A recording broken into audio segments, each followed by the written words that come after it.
So guys, we have officially made it to October, which means that it's time for another dividend portfolio update. And I've got to say, we did see a little bit of a pullback this last month, which is very bittersweet. At any rate, in this video, I'm going to show you everything, like my best and worst performing stocks for the month, all of my recent moves in the portfolio, and we'll discuss what my upcoming plans are here in October. Now, before we get into all of that, I want to hear from you. Leave me a comment below and let me know what's been going on in your portfolio this last month. Were you up? Were you down? Did you hit any crazy milestones this last month? Anything cool that happened to you guys? I want to hear all about it in the comments below.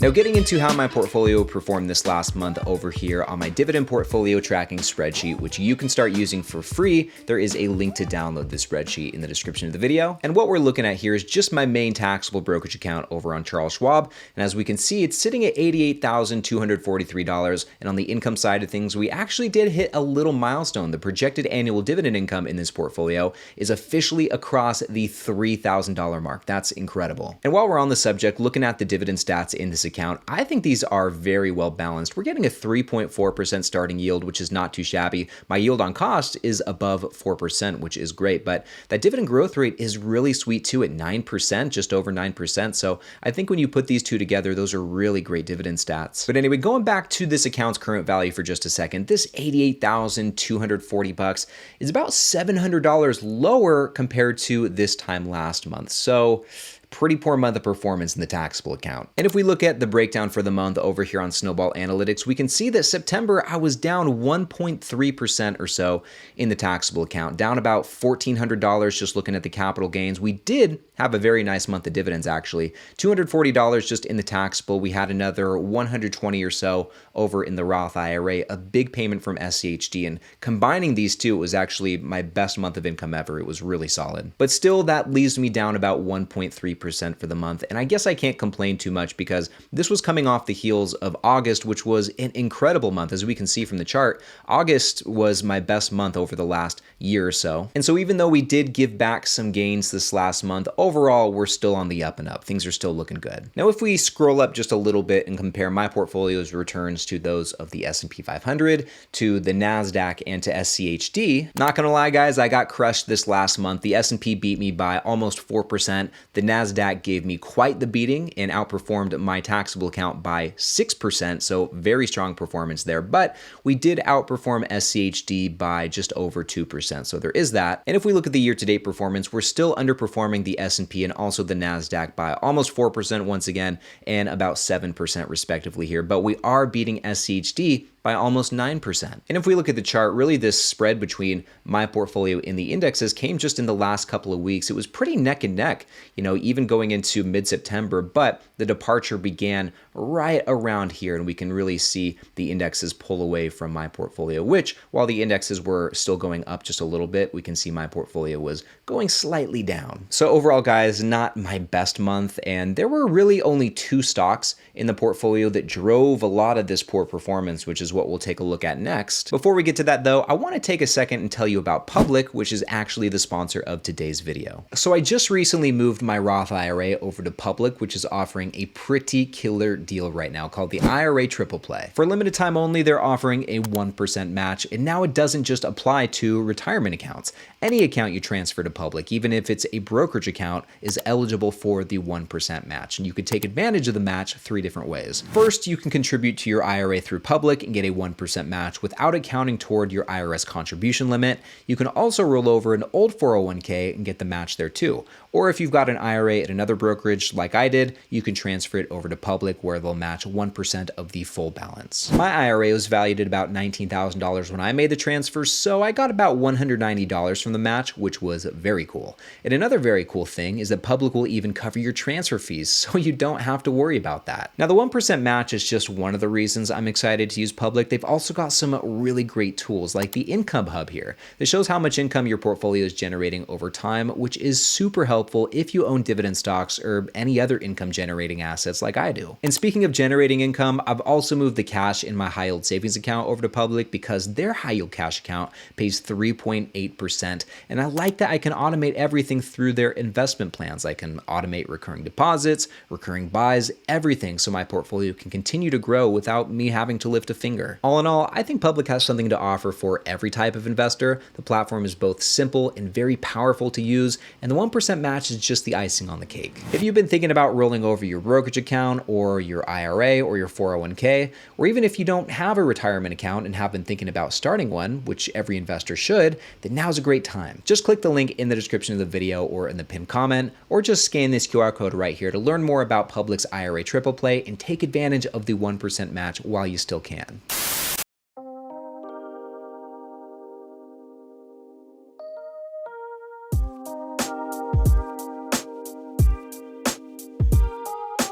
Anyway, guys, getting back to it and taking a look at my best and worst performing stocks for the month, starting here with my top dog, my best performer was AbbVie, who absolutely crushed it. AbbVie was up 7.7% just in the last 30 days, and that share price is really getting up there, approaching $230 per share, which is pretty wild. And if we look at the year-to-date performance, AbbVie is still on fire. Just here in 2025, the stock is up almost 30%. And if we look at my position, which AbbVie is the smallest position in my portfolio, this is gonna leave me up about 100% just looking at the share price returns, but including dividends, it's a lot better, and I'm up about 116%. So this one's just been crushing it. I wish it wasn't my smallest position because it's just done so well. But anyway, another stock in my portfolio that saw some pretty nice gains was Snap-on, who was up about 7%, so another really nice surge there. And if we look at the year-to-date performance for Snap-on, they're up about 4.5%, so decent performance for the year. Definitely not as good as what we saw with AbbVie. And Snap-on, unfortunately, is another very small position in my portfolio. I only have about 9 shares, and it's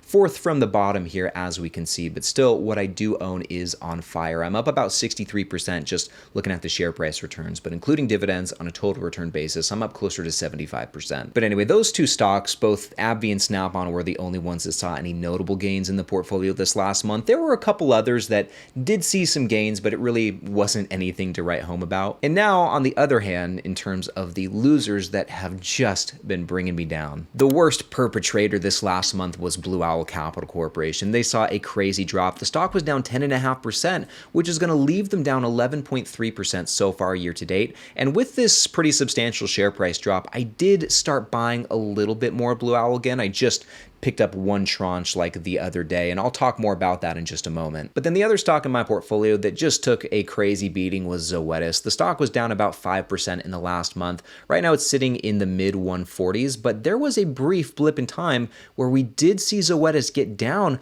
below 140. It got as low as about 139, and I think this is the lowest that I've seen the share price go since I started my position just a few months ago. And then with that drop in the last month, that's going to leave Zoetis down a whopping 10.5% so far year to date.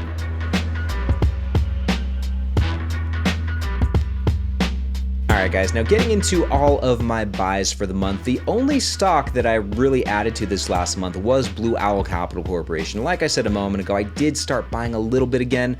In September, I picked up 10 more shares at an average cost of $13.24. And I talked about this in my last video, but I don't want to buy too much Blue Owl Capital Corporation because it already makes up like 9.5% of my taxable account's dividend income, but with the share price where it's at now, officially under $13 per share, I had to at least buy a little bit. But then in the taxable account, along with Blue Owl, I also started buying SGVT, which is a Schwab government bond ETF, and I picked up 23 shares at an average cost of just over $100 per share. And I've been talking about this quite a bit lately, so I apologize if this is repetitive for you if you've been watching the videos, but you know, there really just isn't a whole lot in my portfolio that I'm all that interested in buying right now. I talked about Blue Owl. Yeah, Zoetis has seen a bit of a dip, but generally speaking, there's just not much in the portfolio that looks super interesting to me right now. So I figure in the meantime, while I'm waiting for better buying opportunities, I'll just stick it in SGVT and let that cash collect some interest until I figure out a better way to deploy it. So those are all of the buys in the taxable account. And then jumping over to the Roth IRA buys, I did pick up 14 shares of SCHD throughout the month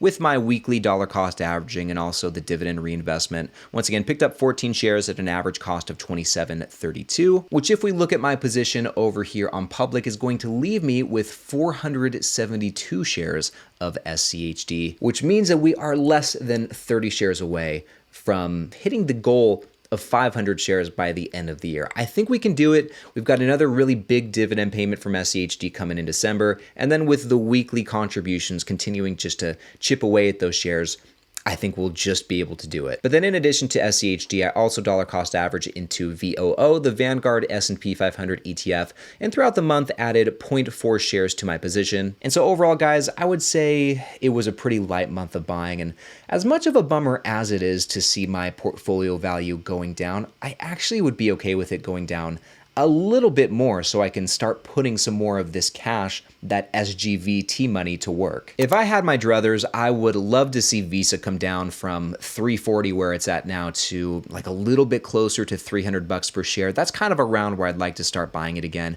If we scroll down, I'd love to see Vici Properties, which is at about 32 and a quarter right now. I'd love to see that get closer to 30 bucks a share. I would not mind adding more to my Vici position. And then scrolling down once more, I was kind of talking about this a little earlier, but Snap-on is another one. I would love to see Snap-on get to about 300 or even below, and I would be swooping up those shares left and right if we saw prices that low. Although just for saying that, I probably jinxed myself, and now the share prices on those stocks are going to start going in the opposite direction. They'll just keep going up just because I said that right there. But anyway, let's see how October goes.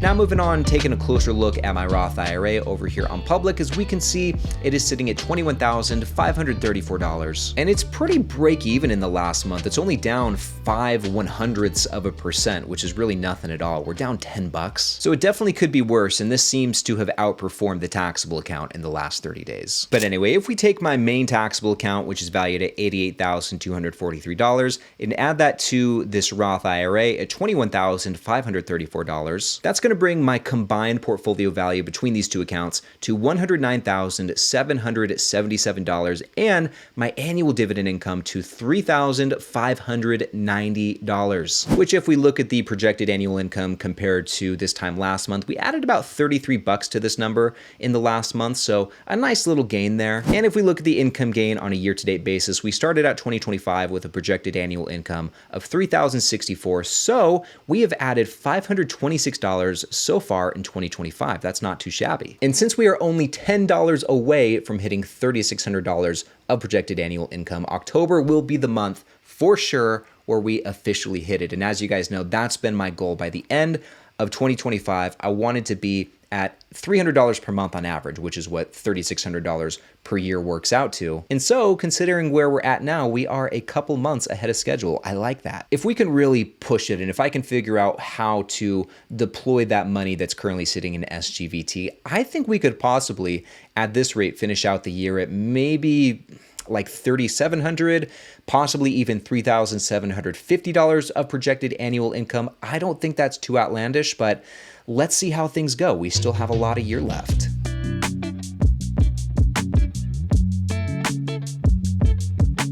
Now guys, as far as my watch list goes, I actually didn't add anything to this list in the last month. No stocks added, no stocks removed. It's just the same list of what I think are great looking stocks. But I will say some of these are starting to look pretty interesting right now, like Badger Meter right here is right there at its 52-week low. FactSet, which I've been talking about a bit more lately, is definitely at its 52-week low.